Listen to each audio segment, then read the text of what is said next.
for us? Is it going to be locked down or is it going to be unlocked? We will wait and watch.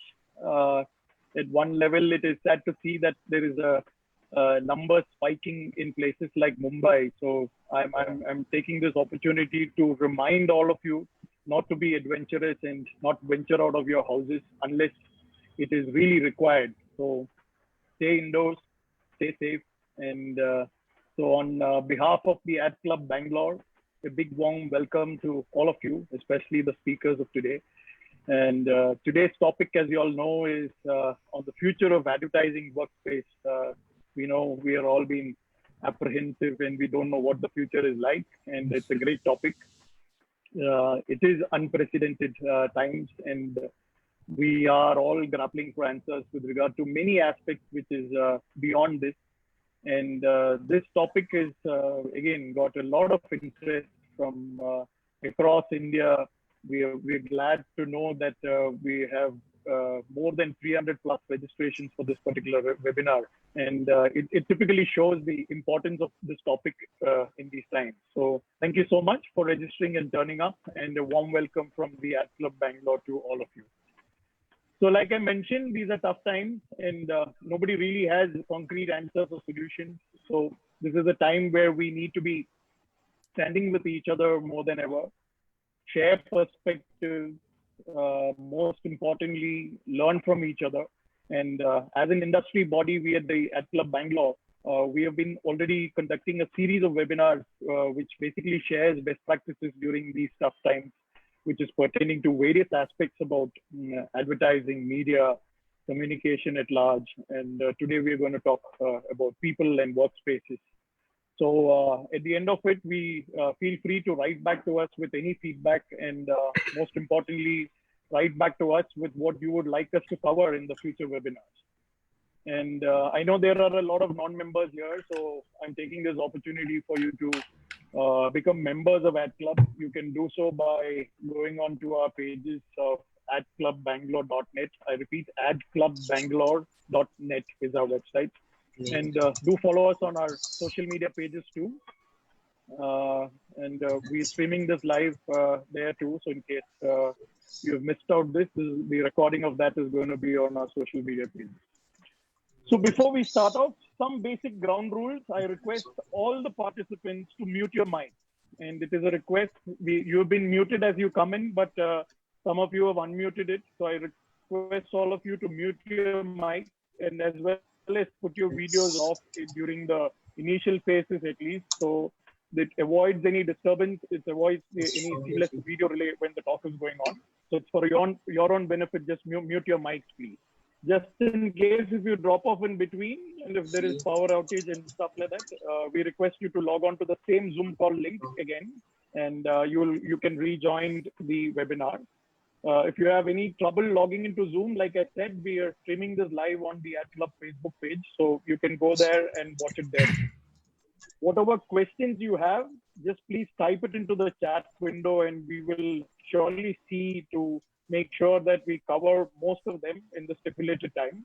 We will try to see cover as much as possible. So that is the ground rule. So mute your mics, please. I can still see some of them unmuted. So requesting all of you to mute. So coming to the speakers today, we have two stalwarts, two veterans of the industry. First one being Subash Kamath. Subhash is the CEO and managing partner of BBH India. Advertising professional brand practitioner for 30 years, and he's worked with a lot of global creative agencies, including Ogilvy, Gray, Publicis, Bates, and Subhash is with BBH or joined BBH in 2009 as a founding managing partner and CEO, and has been busy since then building his dream agency.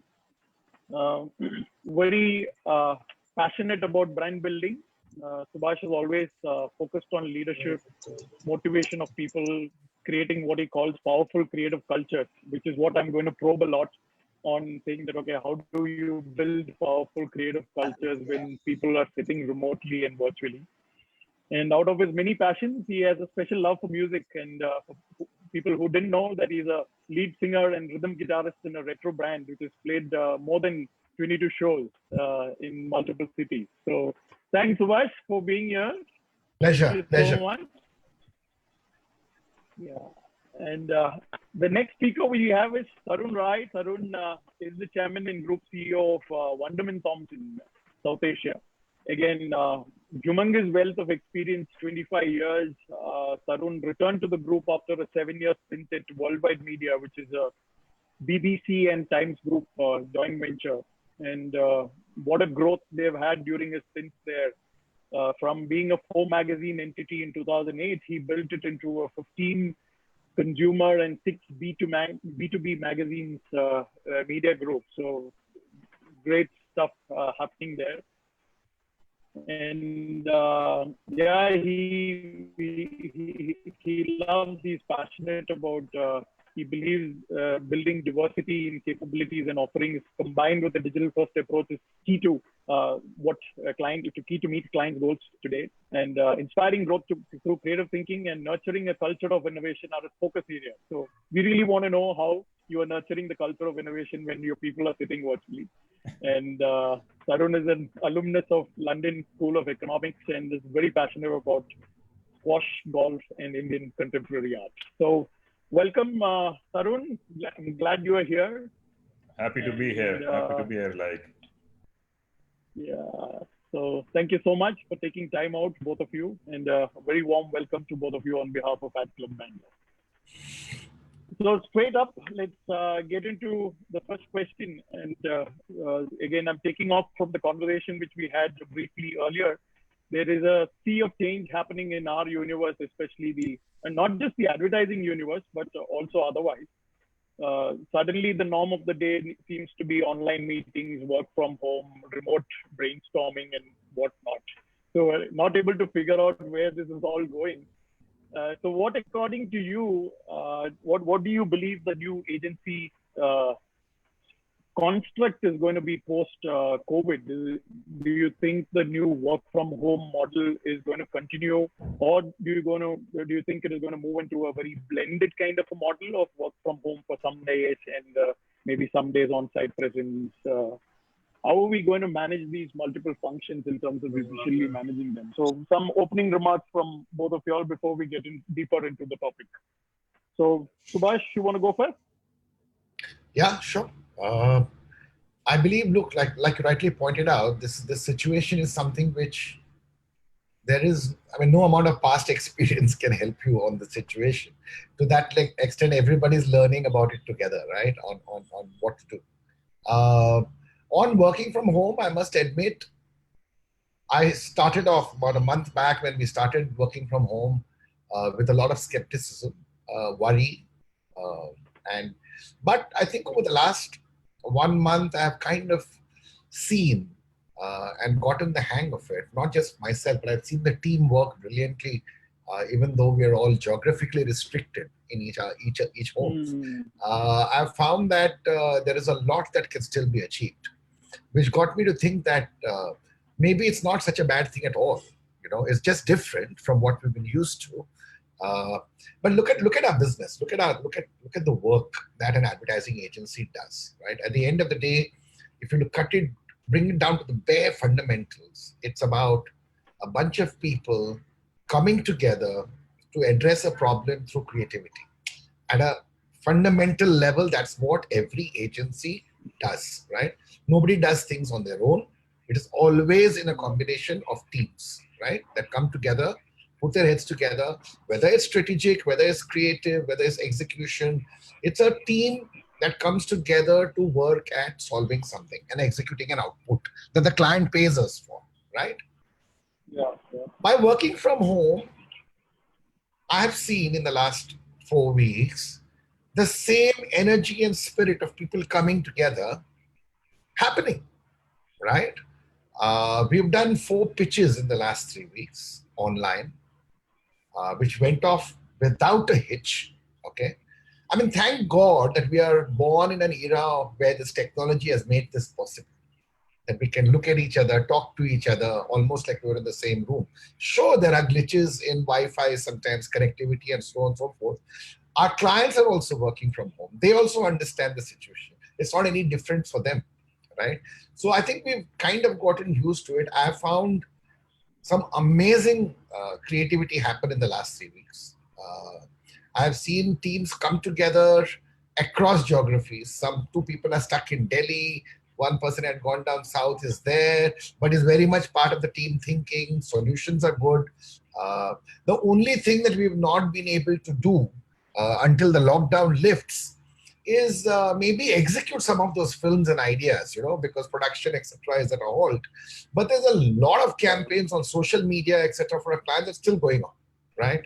So if you look at minds coming together to deliver an output, if that's your fundamental requirement, okay, and interact with the client closely enough to understand their needs, if that's your fundamental requirement, I think technology has enabled us to still do that.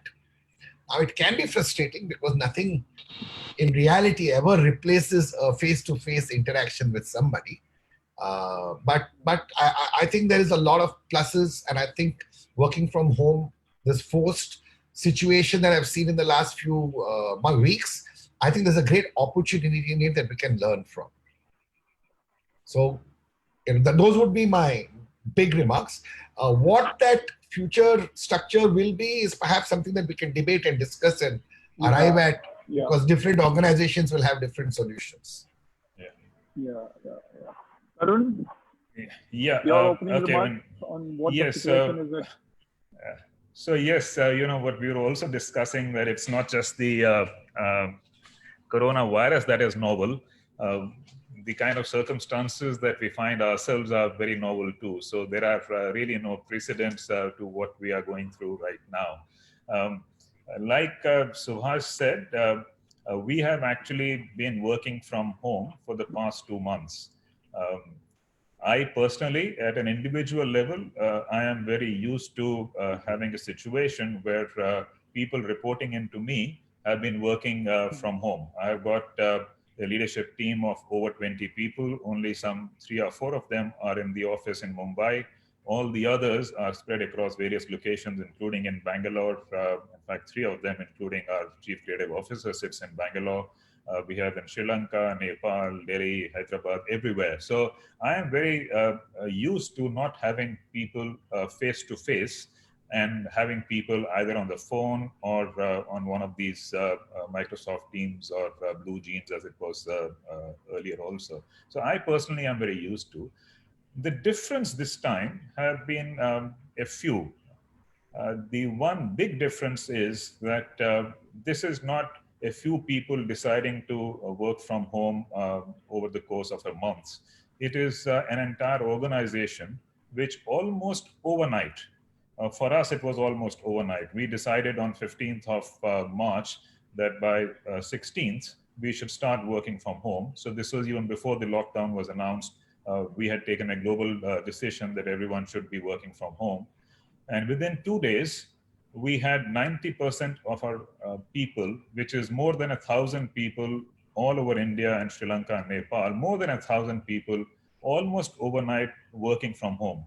And to me, that says something in terms of the agility of the organization, the IT support, just the sheer adoption of technology.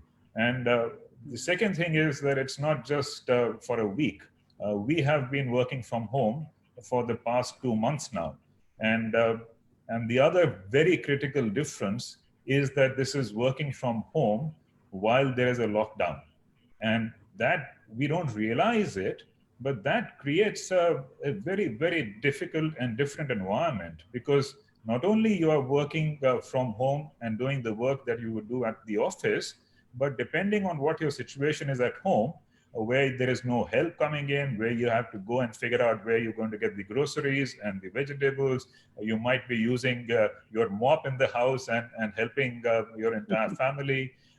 Children are at home, who might be at school otherwise. So for the parents, they have to manage that also. So as I say, it is not just work from home, it is also work off home. So I am just heartened that despite everything, despite the fact that you are not only just working from home, you are working from home during a lockdown, like Subhash said, it is with alacrity that people adopted technology. And that's the other very interesting thing that I have noticed. The technology has been there for a while. Google Hangouts and stuff have been there for a few years. Even we had Blue Jeans, we had got Microsoft Teams. We were kind of just using them off and on, but not really. And then once we had no option, we adopted technology, which, as I say, 2 years of adoption in 2 weeks. Zoom, the platform that we are on, I believe in December of 2019, just a few months ago, they had only around 10 million daily participants on Zoom calls all over the world. I mean, guess how much it is today? It is 300 million daily participants all over the world.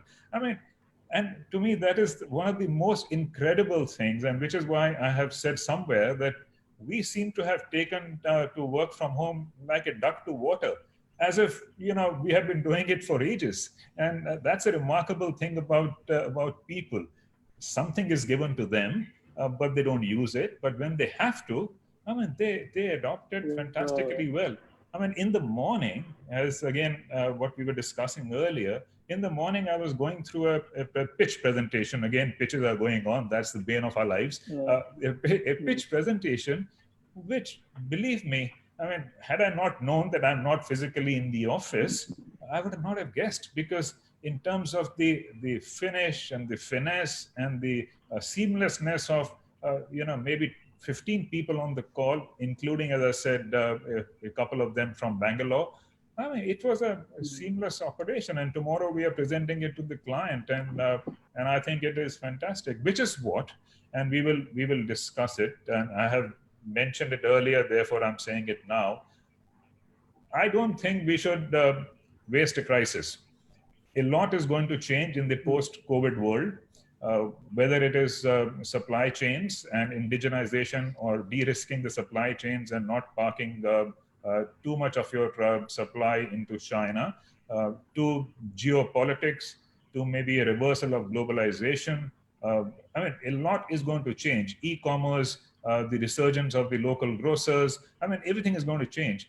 But if we don't take on board something that has affected a lot of us, which is working from home, into our regular lives post-COVID, it would be a crying waste of a crisis. So to my mind, I am not for one saying that it needs to be either or, because I know that working from home is, while it saves on travel and there are many benefits to it, it's also fatiguing. Separating work and family becomes very difficult. As it is, even when we have to go to the office, we complain that thanks to emails and mobile phones, like Subhash said, he was on a global call. Well, my bosses wake up in the Western world just about when I get home. So even when we are going to the office, we are carrying work home. But when you are at home, the boundaries get very, very, blurry. And therefore, there is fatigue. So I'm not saying that work from home is the panacea, but I certainly think that we should, and I certainly want to, and we can open it out for a discussion, but I seriously think that as an endeavor, we should look at a 50-50 solution, that at any time, we should be attempting, on any given day, we should be attempting 50% of people in the office and 50% people working from home. That is my ambition. We can discuss it as we go along. So people seamlessly imbibing technology at one end. I'm sure there are many a unicorn which is born through many recessions, and Zoom could be one, or they already won. You already won. I'm sorry, just to add to what you're saying, since you talk about valuations, I believe their valuation in 2 months has gone up from 20 billion to 40 billion. So there you are. Correct. Awesome. So this also brings to the other angle, saying that lines are blurring from office life to life at home, and Do you think a huge number of agency employees would opt for the same going forward, especially when it comes to mothers and caretakers of elderly parents, for example? Because this would be a chance for them to start spending a lot of time at home too. And, You want me to balance. go, Subhash? You want me to go first? Yeah, no sweat. Yeah. Yeah. I mean, I, as I said, I've been very passionate about the fact that people should be allowed the flexibility of working from home, and I actually think that if we decide that we are more focused on the output rather than the input, then whether the output comes from people working remotely or the output comes from people logging into the office, it's the same thing. And as Subhash mentioned, the nature of our business, we are in the knowledge business. We are not a production line. We don't have to come and clock every day in the morning like the modern times of Charlie Chaplin to get onto the conveyor belt. We can genuinely work remotely. I actually think that in our business, one of the issues is gender diversity. We have actually pursued it. We are very happy that we are very close to having a 50-50 gender split. But yet, we know that there are subconscious biases. We have actually been running programs through the year in our organization to actually address these subconscious biases, where some people take a decision not to promote a woman employee because they think, oh, she just got married and after that she'll have a baby and then she'll go away. If working from home becomes kind of an accepted thing, then there is no difference between a woman who's getting married and a person and a man who's also getting married, because it's an accepted thing that they can work from home. So I think it's going to lead to a lot of gender diversity, and to my mind, that's a great thing. The second very important thing that I have been talking about a lot in our organization, and I use an old phrase of the Iridium phone, which is geography is history, is to free up talent from geographies. We have got offices in Delhi and Bangalore and Chennai and Calcutta, and somehow the other talent which is there in Delhi stays in Delhi, and the Bangalore talent stays in Bangalore. And I've been actually pushing the fact that with cheap air tickets and technology, why should talent be consigned to a particular geography? If that talent is required in Bangalore but is based in New Delhi, well, it should be available to our clients. Working from home certainly liberates the talent even more.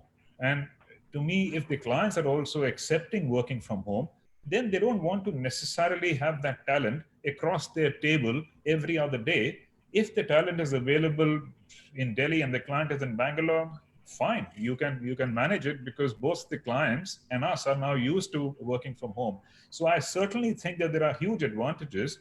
You push it a bit further, you can expand the talent beyond India to Southeast Asia, because culturally we are not that dissimilar. We have got lots of great talent, including Indian talent, who know the Indian culture, based in other parts of the world. Push this working from home a bit more. When both clients and agencies get used to the idea, I actually think it's a very liberating opportunity for talent. So both from the point of view of diversity and gender diversity, as well as liberating talent from geographies, I think there are lots of pluses in this new. Not that working from home is, as I said, something new, except that the acceptance is much more now, thanks to the last couple of months that everyone has been working from home. Yeah. Subhash? In fact, I love the use of the word liberating, which Tarun used. I think we should see it as a liberating opportunity, working from home. It's not, in my own family, for example, it's not something new. My wife has been working from home for the last 6-7 years. She goes once in a while for meetings to meet the client. Once in a while, she goes to her office, which is pretty far away. But most of the time, she does her writing from home. And therefore, for her, it's not a new thing. She's been used to using this technology and the phone to interact with her colleagues or clients. And she's been doing it for the last 7 years. The thing that she's not used to is having all of us 24/7 at home, which is driving her up a wall, right? But there are two components to the question actually that you asked. One is, for women who are mothers wanting to look after the kids or children of aging parents. You specifically brought up these two as, Yes. to me, that flexibility for these people should have been there regardless of COVID or not. That's true. Okay. Which is, for example, like I told you, my wife's choice to work out of home when the kids were born, etc. I think companies, especially who are people oriented, should have created that flexibility anyway. All right. And family always comes first. Let's be clear. Right. As Tarun said, even at BBH, we achieved a 50-50 actually just about 2 years ago in gender diversity, right? The process started about 6 years back, and 2 years ago we actually achieved 50-50. Is something that we're very proud of, and we are very. It does, you have to be flexible about this. If there is a mother with a young baby and she needs to give us an X amount of time, we have to give that flexibility. There's no question. That's the only way you'll be able to nurture talent going forward. Yeah. Coming back from the COVID, once the lockdown lifts, the value of working from home. Okay. Right now, it's a compulsion. It's a forced restriction, right? For example, I'm still struggling with one part because 32 years, I've always had a separate work zone and a separate home zone, right? I would leave every morning, go to work, whole day my focus would be on work. In the evening, I'll come home, be with my friends and family. Weekends, I would rarely go to office. So those were my home zone and my office zone. Now that has blurred, right? My home zone and my office zone times have blurred. I can't remember when weekend ended and when weekend begins, because it's just becoming one smooth. But I don't think it's a big negative. It's just somebody like who's been so used to doing things in a certain way just needs to adapt to a new situation, right? The lockdown brings itself a lot of restrictions on life. The lockdown itself. You can't go to a nearby restaurant. You can't go and watch a movie if you feel like, or just walk down and take a cab. Once the lockdown lifts, right, I think working from home is a fantastic opportunity, right? Let's not combine the two mentally.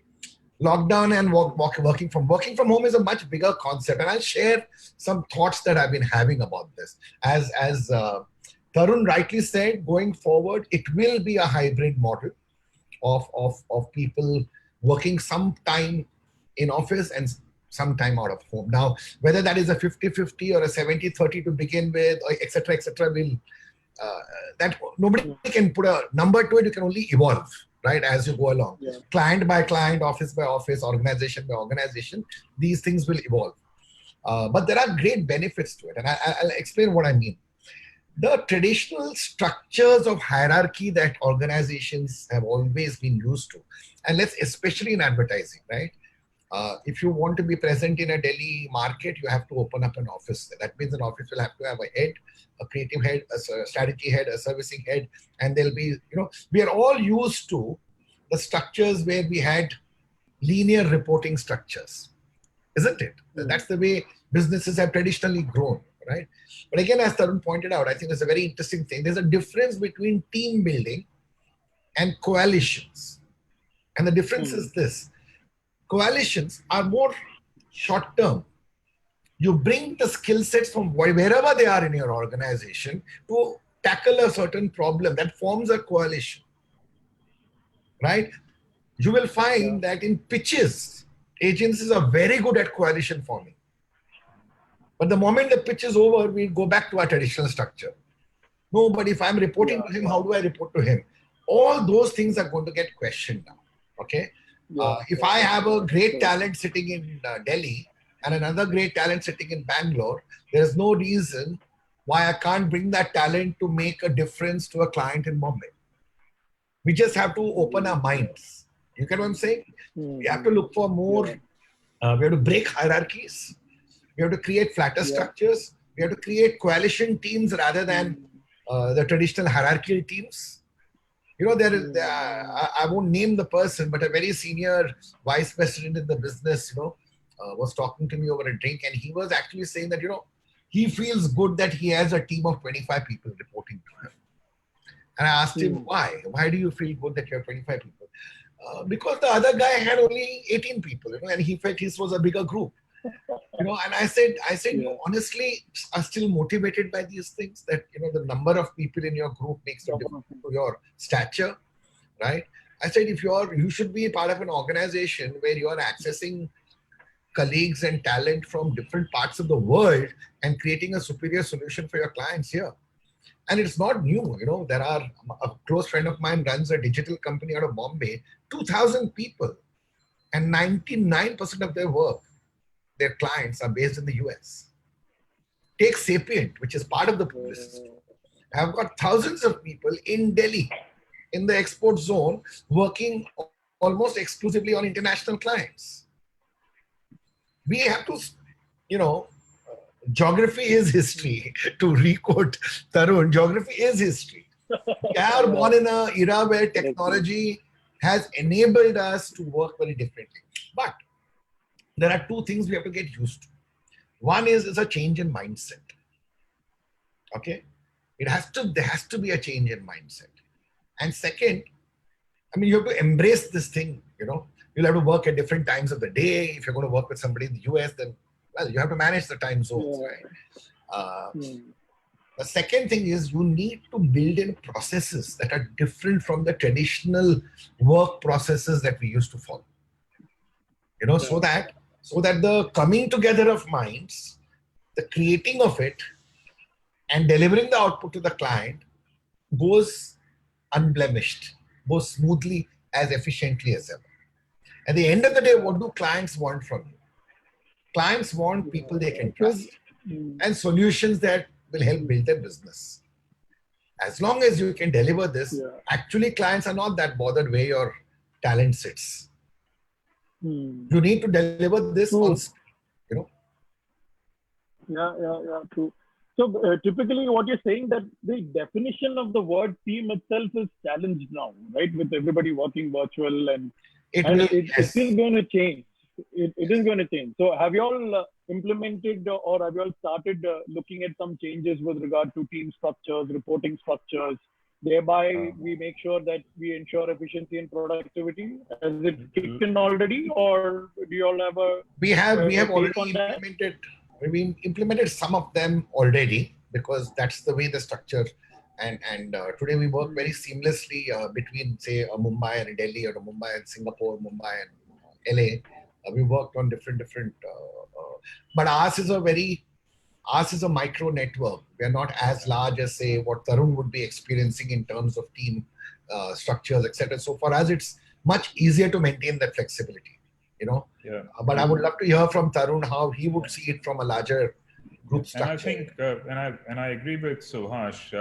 To me, the difference is that, yes, whether it's on pitches or whether it's through individual, whether it's Subhash or I myself, who has been actively pursuing what we discussed, liberating talent from geographies.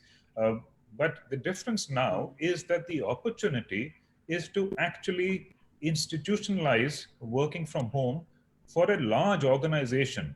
And which is what I keep saying. The difference is not that work from home is something new. I can tell you people who report to me, and maybe some of them are listening on. In the morning, I would get a message from them saying, I'm not going to be coming to office. I'll be working from home because the maid didn't turn up, or the help didn't turn up today. And they know it, and they can be absolutely honest. They don't have to make any excuses, because they know that I don't care. So it was happening. Because I personally don't believe that anybody should necessarily register their presence physically in the office. I don't care. I'm only focused on the output. But how do you change it for an entire organization? How do you change it for the entire advertising industry? And this is where the opportunity is. And for us, yes, to change it for 1,000 people requires something. And the example that Subhash quoted about having 25 people reporting into you, qualifying as how senior you are in the organization, is part of the problem. It genuinely is. You have to give up control. One of the things that's happened when people are working from home is that there is no control. You can't look over the shoulder of your subordinate and say, hey, hang on, are you working, are you not working, because they are not there. And you can't keep invading somebody's home to find out whether they're working or not. So the first thing is give up control. And I think people will have to get used to giving up control. They'll have to get used to empowering people much more, trusting them much more. One of the things that did not surprise me is the amount of trust that we have in each other.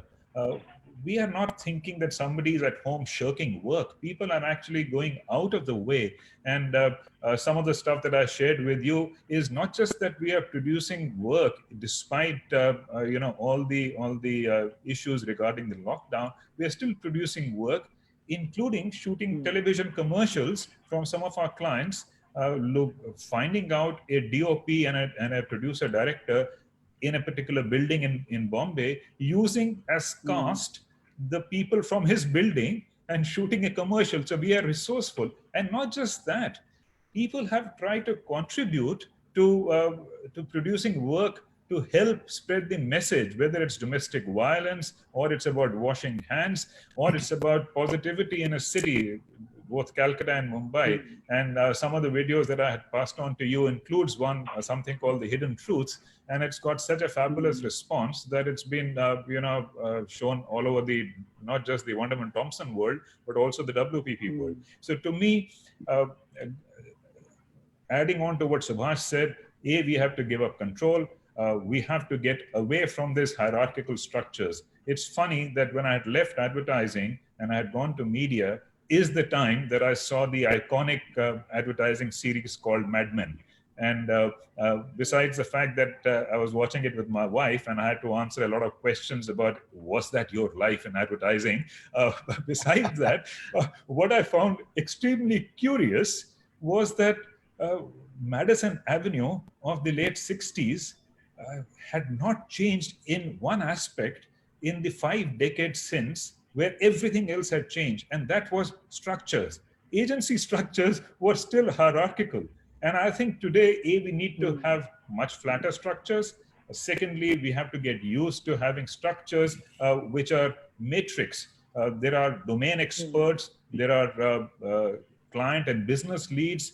We are not the army, and I keep telling a lot of our people, we are not the army. We don't have to march into the battlefield where, following your superior's orders is a matter of life and death. We are in a creative field, and we need to come together and we need to produce work. Why do we need these structures which are as old as Madison Avenue of Mad Men? So a lot needs to change, including, if we really want to make working from home a reality, including HR evaluation and appraisal policies.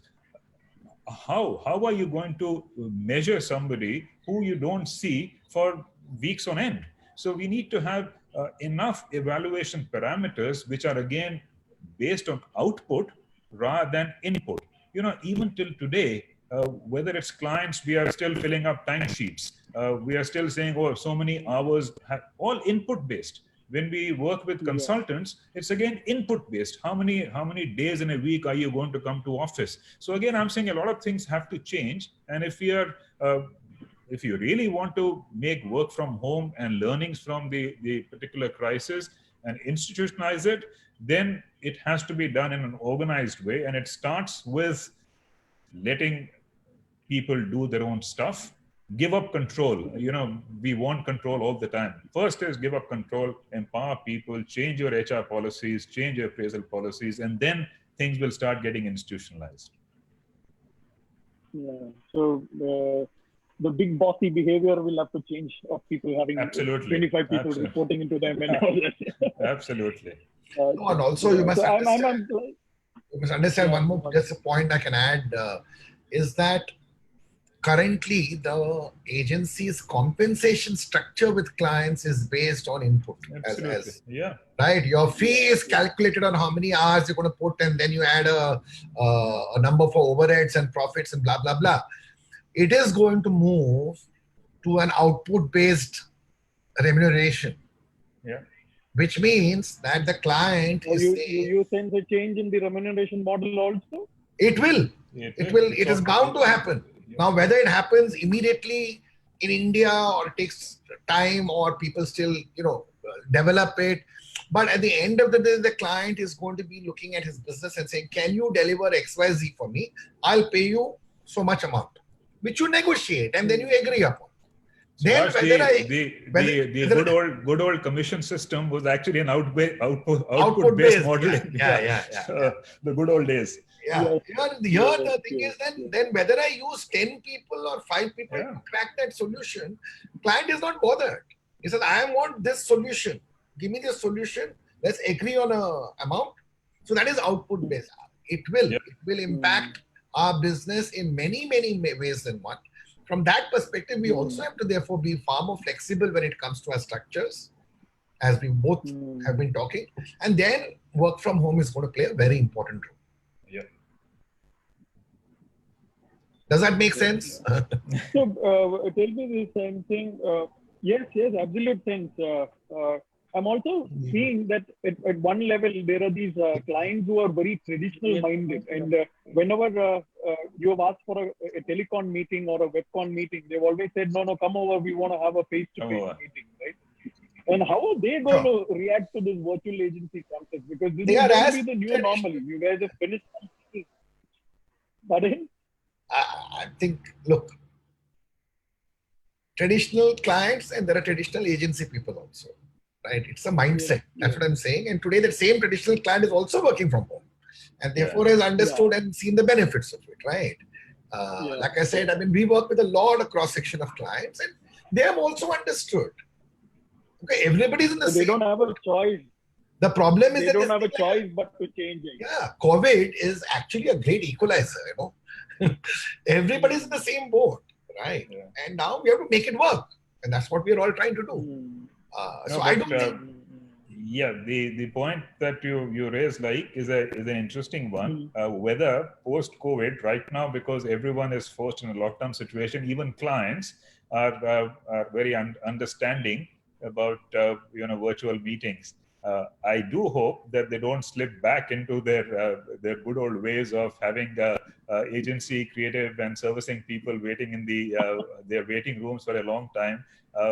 I just hope that because they have also now seen that it is possible to get work done without necessarily having to have somebody across the table, hopefully it will change. And again, what Subhash and I has just said earlier, I think clients have already started, some global clients are already moving towards an output-based remuneration model because they realize that an input-based model actually promotes inefficiency. Because if it's all about, how many people have you put on my business? Well, I'm actually incentivized to put more people on the business than even required. So again, I'm saying it's beginning to change. And again, as I said, don't waste a good crisis. Maybe this is another opportunity to push the agenda of an output-based remuneration much more. I love my clients, and we still have them who are still linked to commission, because commission basis was actually an output-based thing. We can't go back to the good old days, but we still have clients who have split our remuneration into a fixed fee plus a link to the media spend. And the reason they have done it is that if you produce good work for us, we will use it more and you will earn more. But we are not going to give you your 15% agency commission that Subhash and I were used to when we joined the industry. It is much more conservative, but I like it because then we have skin in the game and we are being accountable for our output rather than putting, hands and legs and saying, oh, I've got so many people now. This is the cost. Now on that, I'll have an overhead and then I'll have a margin. So you pay me X amount of money. So it's going to change. But we all love status quo. And whether it's 25 people reporting to us or the kind of offices we have, we all love status quo, and that's you and I also. So therefore, it will take some doing to change. And as I said, sometimes you need something to precipitate. You need a catalyst. And in our case, the catalyst has been this horrible virus called the novel coronavirus. And maybe this catalyst is what we required to push the agenda on various fronts, including how we work. It's a kick on our butts, actually. Okay, so I'm going to interestingly, because we are talking about status quo, I was actually thinking that again, from where we were maybe even a decade ago or 2 decades ago, our offices were all closed offices. When I came to Mumbai in 2002, our office was Lakshmi Building. Every or senior person's office or even a mid-level person's office was behind a closed door, not even a glass door. You couldn't see them. From closed offices, we gradually, with a lot of struggle and pushing and persuading people, we moved to open offices. Because things were changing, we had to work together. Lots of other digital stuff was coming in. From open offices, our new campus in Bombay is an agile office, where the principle is that 20% of people will not be there on a given day. So you don't have a permanent workstation. You come in the morning and see whatever is available, you take it, because there are no wires and everything is Wi-Fi, so it's easy to do. So we are already moving in that direction. So if 20% we are assuming are not there in the office on any given day, why not push it to 50%, make it more agile? Because frankly, it's not as if that the office space is not required. You come to my office in Mumbai, more than 50% of the office space, even now, without working from home, institutionalized, even now, more than 50% is meeting rooms, a cafe, a pool table, the social and hangout areas. Maybe around 40% is actual workstations. So again, supposing we move from closed offices to open offices to agile offices to no office. I'm saying it's when I say no office, I don't mean that there is no place to go to, but that place to go to is not your workstation, but as meeting rooms. Those are your cohabiting and your what Subhash mentioned, the coalition. We bring the coalition together even in a physical meeting room, or you have got a production facility which requires your equipment there and people can come there, but not your regular workstation. So interestingly, from a closed office to open to agile to no office, maybe that's the way we are moving. That's the future. So I'm starting to take questions from the audience, and there are some questions which is revolving. Yes, all this is nice from a big agency kind of atmosphere and setup, but what is the case for small agencies? What do you think they should be doing to survive through this entire phase? And what do you think they should be? How do you think they should be approaching their business to survive through the space and make sure they're staying relevant in the new normal for that particular manner? Shall I go on this, Tarun? Yeah, please, Subhash. What is big and what is small? Yeah, there's always an agency or an organization that's bigger than yours, right? And it would be wrong to think that the problems that agency will have is a different one. My problems are different, right? We are all grappling with the same issues, guys, right? Whether it is JWT or BBH or Ogilvy or a new small agency that started in recent times, everybody is looking at where am I going to get the next revenue from?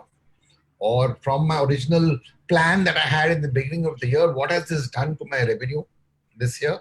Will I be down by 20%? Will I be down by 30%? Will I be down by 10%? And against that revenue, whatever that is, how do we manage costs to keep our heads above water, to make it a break even, to manage our profit, whatever it is, whatever your business strategy is. Those are the components that we're all grappling with. So it's not key.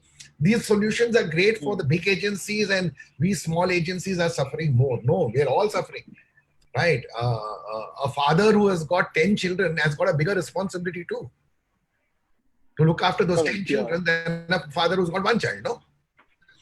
So I think this is a time when, to be honest, like Tarun also said, there is no precedence to this. We're all learning at the same time, right? We're all learning at the same time. There is no past experience that can help you say, I know what to do, right? But one thing is very clear. You have to be smart at this time and focused, and you have to prioritize, right? There are a lot of, in running a business, there are a lot of indulgent costs and expenses that in a good year, in a good time, normal time, you don't think about, right? You need all those costs, unnecessary costs need to be trimmed down. You need to be tight-fisted. You need to put money only on really critical things. right? Technology as an investment is going to become even bigger and bigger and bigger.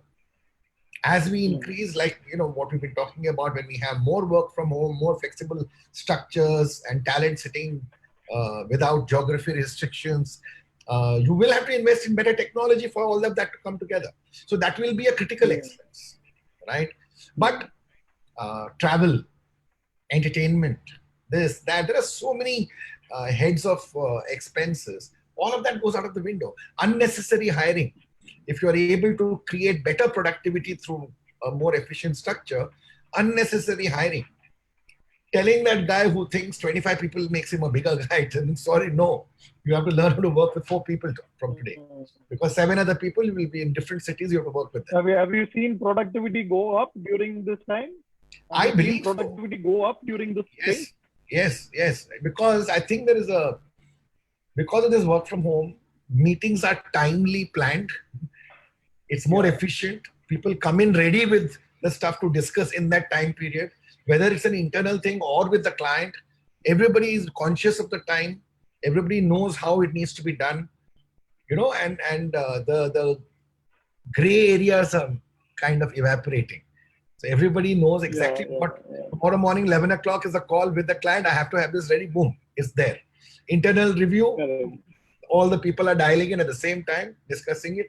I've actually pleasantly found it to be more efficient, and productivity is a larger efficient and productive. You'll need far more measurable things to actually calculate productivity. But I'm seeing a far more efficient system emerge. After the first initial stumbling, I think we emerged a more efficient lot. Tarun, what's your experience? We must keep reminding ourselves. We will come through and mechanisms will kick in, I guess. Yeah, no, I'm just saying that we must keep reminding ourselves that even our questions on productivity is about productivity while we are in a lockdown situation. But even if you see at global research, even before the COVID crisis, there are enough and more research reports to show that productivity of people who are working from home is much more than people who are actually going to the office, because so much time gets wasted in travel. And it's not to say, and I keep saying it's not to say that it's not important to meet face to face. There is the energy, there is the buzz, there is the socializing aspect, which is we can try to duplicate through virtual, cocktail evenings that we have with friends and stuff and all currently, but you can't replace them. But again, to come back to even the question on mid to small size agencies, interestingly, as we all know, most of us, our costs are really staff cost. 70% of my cost is staff cost. And for mid-size agencies, if we get into a situation where you are spending even less on travel, if you are spending less on real estate, and we were discussing that, give it some, once your current lease is over, maybe you will say, I don't actually need the kind of space that I have, because now 50% of my people can work from home, or 70% can work from home. So ultimately, you are paying a much larger proportion on things that really matter, which is your people. And for mid to small size agency, and I agree with Subhash that every agency has their own problems. So he used the example of a father and 10 kids. I can use the example of kids growing up. The problems keep changing, but the problems don't go away as the kids become from toddlers to teenagers, right? And I can say that with a lot of conviction, and I'm sure the others can also. So again, I'm saying, to me, the main important thing is, what are we paying for? If we are still paying for a large amount of real estate and fancy offices, and which now don't matter because the clients are not going to come and get impressed by your meeting rooms and stuff, and it's the norm is virtual remote working, then actually it might turn out to be better for mid-sized agencies, because they can concentrate on the critical thing, which is people. Yeah. I have this very interesting question, which is also correlating back to there has always been this debate around, from the time digital started kicking in, about the bigger brand thinking as opposed to a digital, which is very micro and immediate kind of a bit. So there is this question which is about post-COVID, will everyone only have a micro view, having learned to deal with a microorganism for months? So, having gone through some pitches recently, have you seen any changes from a bigger brand thinking, aligning to a larger brand thinking, as opposed to addressing immediate sale-related issues? To me, if I can go, Subhash. Yeah. Yeah. To me, it is. This is, as I said, not the first crisis the world has seen, and this will not be the last. It is certainly a very different one. The scale is very different, and as we said, there are certain aspects, including uncertainty about how the recovery is going to be, which is very different from earlier crises and earlier recessions. But it is not the first time that in a brand's life that's a situation like this has been faced, and as I said, it won't be the last. So there is always a twin lens approach. One is what do we do in the current crisis, and there is also the longer term. And what we are at least advising our clients is that while during the crisis in a particular category, everyone seems to be in a similar space, but coming out of the crisis, the bounce back is going to be different for different companies, and that will depend on what brands have been doing during the crisis. So therefore the short term is important, and what the vision is of the brand in the longer term, because it will be a shame if brands which have been around for decades suddenly change their long-term trajectory and their long-term vision and the long-term plan basis a short-term crisis. So while the short term is definitely important, I think what is equally and maybe more important as to how you bounce back, and the bounce back velocity between two brands in the same category and two companies in the same category, the bounce back velocity can be entirely different depending on how and what they do during the crisis and what their long-term vision is for the brand. Okay. You have a different point of view on that, Subhash? Not a different point of view. I completely agree with what Tarun has said, but I have something to add, which is I think we should, this question of micro and macro brand thinking that you raised, if you just take the COVID situation out of the equation for the time being. Look, this is an extreme situation, and there will be extreme solutions and ideas and attempts, right? Let's take this COVID situation out. This trend that you're talking about of moving away from, I'd seen this trend over the last 10 years actually developing. Tarun and I both grew up in a brand building mindset and training of looking at brands with long-term vision and then building it step by step in that long-term vision. That has become less and less, okay? With a younger audience profile globally, with adoption of technology and digital and social, etc. There is a lot more rise of the so-called short-term thinking and short-term ideas versus long-term brand building. That trend was there anyway, regardless of this COVID thing, right?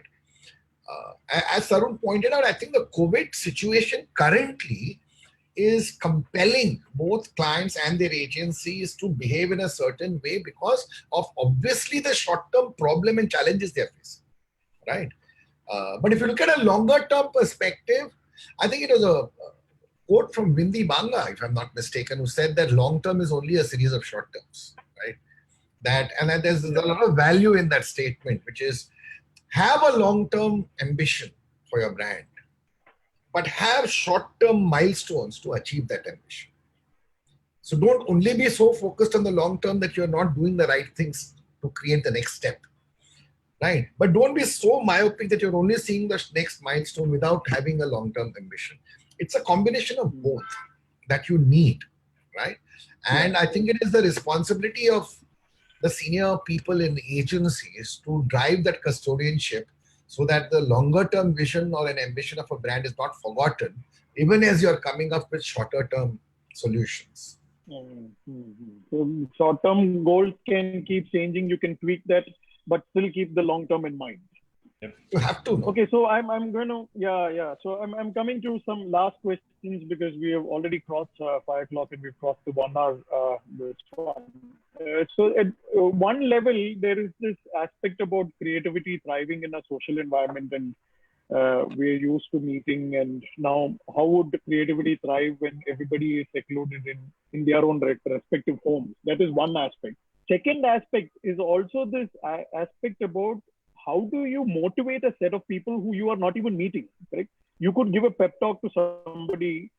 Giving a pep talk to somebody face to face is a different thing, or even understanding that a person is going through a certain emotional trauma or maybe depression even, right? You could see that when you're meeting a person face to face.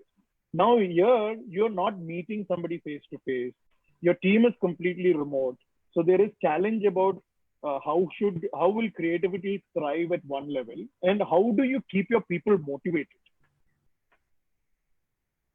Yeah, it's an important point. And again, what we were discussing earlier, that this is working from home under a very peculiar situation, which is working from home in a lockdown in India and in the cities. And that puts a lot of pressure on people, both, as I said earlier, working from home and working at home and doing your household chores and managing it, besides the anxiety. And if you have old people at home, the anxiety levels are even higher. So fatigue does set in. The most important thing that has been for me is communication. We are communicating with all our employees on a very regular basis. I am doing it across the 1,000 employees. Our people are doing it on a more regular basis. With my teams, I'm talking to them on a weekly basis. We get together like we are here to discuss things. And so communication is very, very important.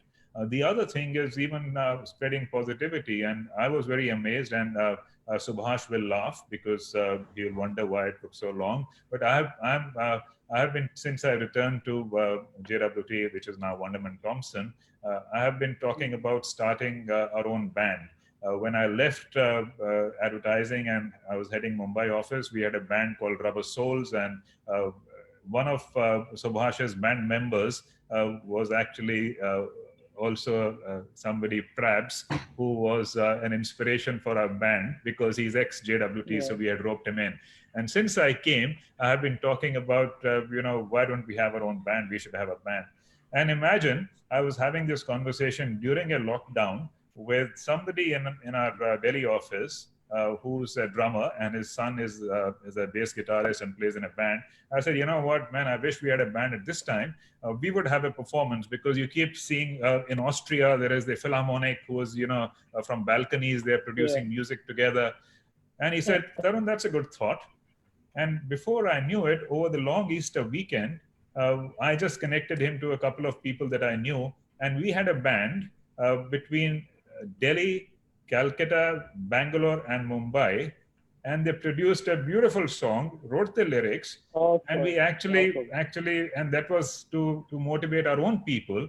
And we sent it out, and I sent it out, not as, we have got this business or this is what's happening. It was just to share a song that we had produced. So, you have that song. I don't know, time permitting, you could have played it. But it's lovely. I think it was great. And Subhash will said he'll laugh. I want to. Why will I laugh? I want to. You should hire me again. Yes. So is Subhash's, but I wanted to clarify, so is Subhash's band member part of that particular No. band? That was earlier. This is our own band. This is made up of only Wunderman Thompson people from across these 5 cities. Okay. So I want to play that, but before that, I wanted to just check with Subhash. Subhash, do you have a perspective towards this particular thing about how do you keep your employee motivated? Yeah, I completely agree with Tarun that I think communication and connectedness are the 2 ways this lockdown situation, especially, you need to make sure that A, you're accessible to people at any time when they want to talk to you, and B, almost every week, every day, within teams, etc.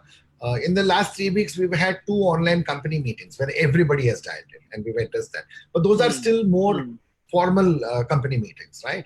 But on a weekly basis, we are working very closely with each other and make sure your, pun intended, door is open for someone to call you at any point of time. And apart from the work-related things, connectedness, and completely done by the young people in our company themselves, there have been cultural events also happening online. And I was told I had to come and play a song, and somebody else sang, and we had a mehfil, online mehfil. However bad the quality of sound may be, we had a ball, so connectedness, reaching out to each other. The only one more thing I will add in terms of communication is that at the end of the day, everybody in your organization needs to know what the management is thinking as the next step, right? And there are times when, while you want everything to be positive, there are times you may also you will be in a situation to communicate bad news. If business is down, etc., etc. How well you do that and how transparent you are will build a huge level of reassurance in people versus trying to keep things from people, right? So talk to them. Talk to them. They're all mature people. They're all willing to pitch in. And I'm telling you, I'm so heartened to see how the youngsters have. And this thing about, you started out by saying that, when you don't have the person in front of you, how do you motivate? Trust me, the younger people are far savvier digital natives.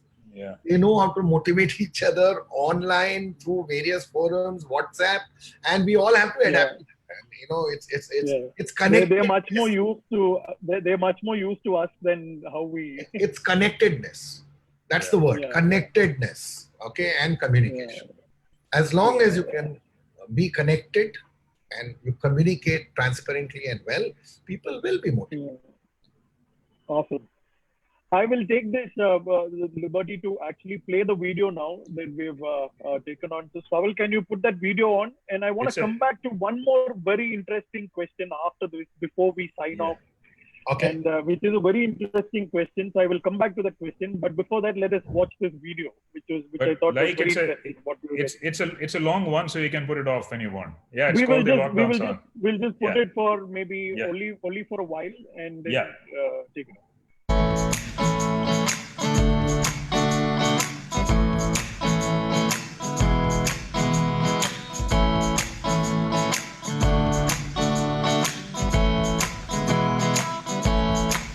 Well, Corona is in our country, a sign of danger for us all. It makes all of our people unhappy. Oh, it's time to care about one and all. We got a system we call stay inside and hand sanitization. But Corona can make our people see how everybody can live as one. Let us fight Corona, let us fight Corona till the vaccine come.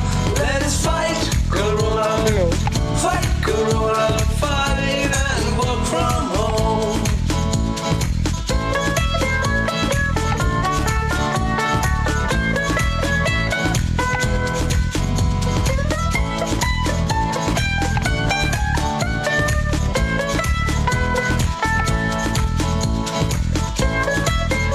Awesome. I will take that off. Probably I stop it now because it is a quite a long video.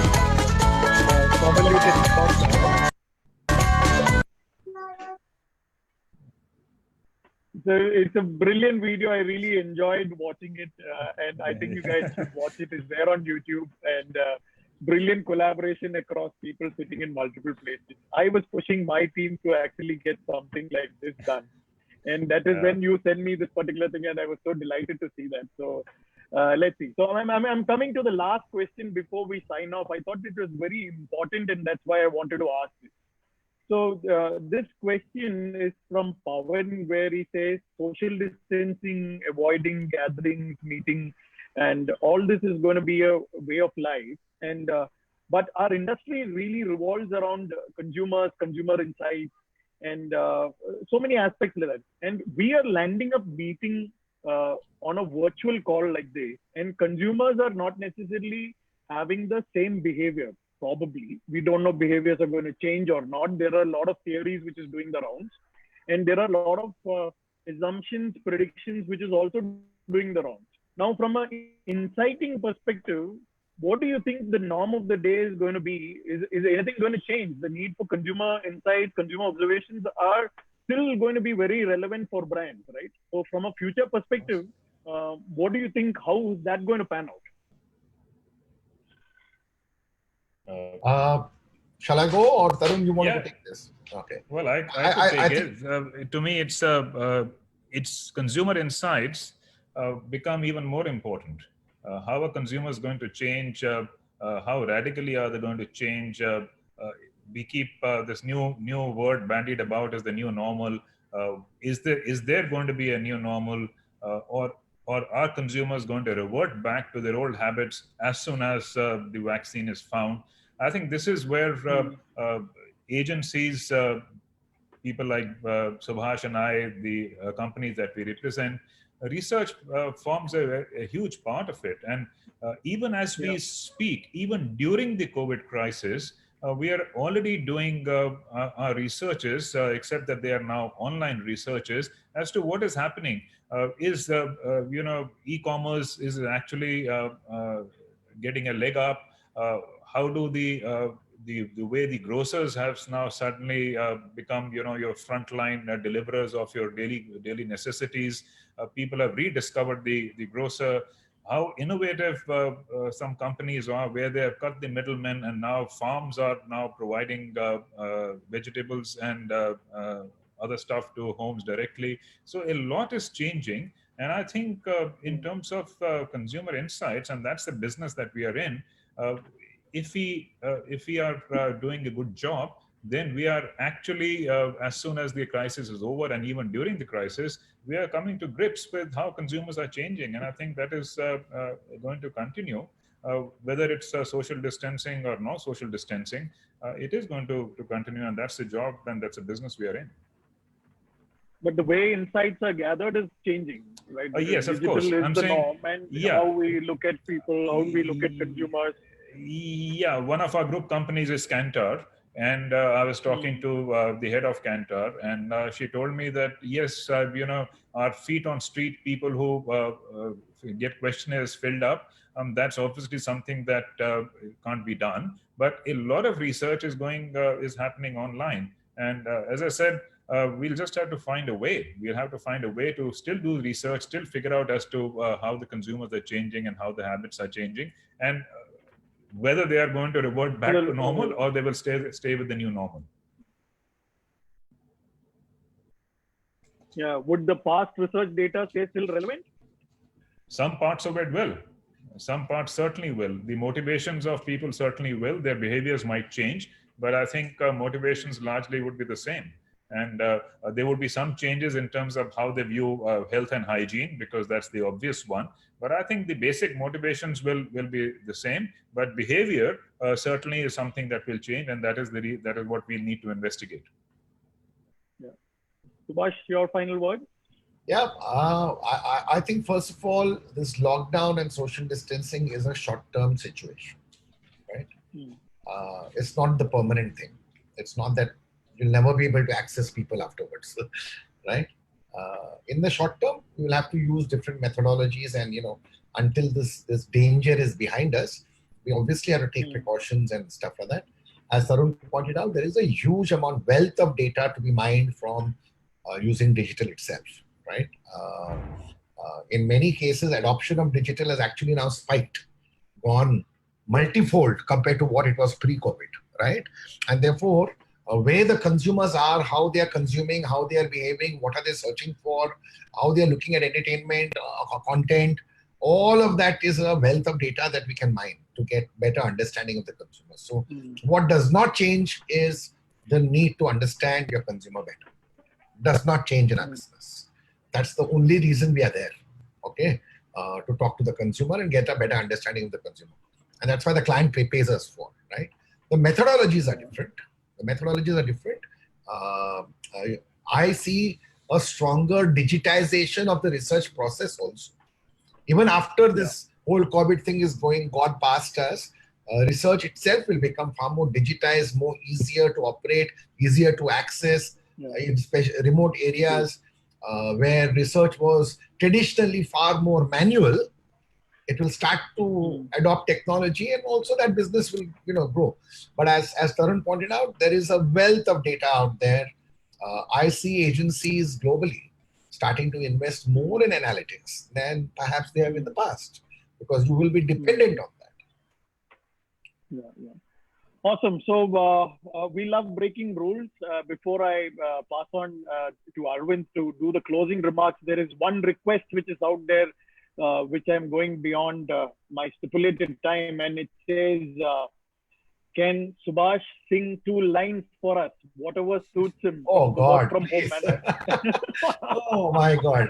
Why is this person wanting to curse everybody on the call? Why? Actually, Tarun is a better singer. Nonsense. Tarun has formed a new band. You notice I was not one of the band members. A couple of my ex-colleagues are there. Deep was there. Oh, okay. Mandolin. Yeah, you're a fabulous guy. Fabulous. Yeah. Before I, I'll sing a couple of lines if need be. But before that, I just want to leave my parting line behind that. We started off by talking about how COVID and working from home is actually an opportunity. And to a lot of people that over the years I've been speaking to a lot of the youngsters, etc., and they keep saying, work is so stressful, I don't have time to do anything I love. I've heard this sentence, my work makes me morning till 9 and I never can find the time to do anything I love. I'm saying, boss, this is your opportunity. Please learn a new skill. Please do something that you've always said, I've never had the time. I'm actually being able to enjoy music a lot more during this lockdown. I'm cooking a lot more than I have in the last 10 years. Please learn something new or do something that you love. Okay, this is your opportunity because you have now no travel time, etc., etc. Use this opportunity. You can go online, you can do online classes, you can help a cause, you can do, that's what I've been doing in my free time. And please don't give up this opportunity. Awesome. Even I've mandated to my entire team saying next 30 days you have to learn something new and come back. And I've put it as part of their KRAs. Let's see. Tarun, any parting words before Arvind signs off? No, as I said, a lot of the stuff that we are talking about, including what Subhash and you just said about learning something new, and we are encouraging our people. We have got lots of skill upgrading workshops also going on. And as I said, all these things that we have talked about, working from home, the new opportunities, boils down to don't waste a good crisis, and in this case a bad crisis. So there are lots of horrible things about what's going on in our lives and about this coronavirus, but if there are some silver linings, let's use them and take them on board and not revert back to our normal behavior as soon as and normal habits as soon as the crisis is over. So yes, let's not waste this crisis. Okay. Thank you guys. Thank you so much for your time. It was a pleasure chatting with both of you. And our pleasure. Thank you for having us. Yes. Thank you, over to you, Arvind, for your closing remarks and vote of thanks. Yeah, I think this has been a great evening. It's one of the most well-tuned in webinars that we have had in the recent past. We have had a record 236 people, most of the time, which is, I think, a record by sorts. Normally, we don't have even so many people, even when we have a actual session of a panel discussion or something like that. So thank you, Tarun, and thank you, Subhash, for being there, spending so much of your time. And I'm sorry about that micro question, that was mine. And the whole reason for that micro question was because in all my years with the Times of India group, later on with Z and so on, we always used to have bosses talking about the big picture. Okay. So we always heard of big picture, but never about the small picture. So now we're learning to deal and deal with the small picture. And like both of you kept saying, you keep talking of a long term as well as short term, but right now no one knows how long is long and how short is short. True. So we are in a Pikeman situation, and I hope we get clarity soon. So with that, I would like to thank all our audience who have been here with us this evening. I hope they enjoyed this. We have one more on your screens, the business of content in a post-COVID world, which is there day after tomorrow, and look forward to seeing most of you there. Thank you so much once again, Tarun and Subhash. And I, was trying to be confess that I've been avoiding Subhash's Facebook posts because that makes me hungry every time I see him. Well, I'm having a ball. I know I can make that out, and you've been trying so many new dishes. All the best to you. Thank you. And I also, as a request, since somebody asked me to sing, and I'm not singing on this sound, but we put out a video there for the IAA. Yes, I saw that, and I commented also saying that's what I wanted you guys to do. Maybe your viewers today can access that on YouTube. It's a beautiful, completely produced from home. Sure. But just to give a nice to otherwise a dark world. So it's very nice. I can vouch for it. It was very nice. It was very nice. I heard it. and thank you, like.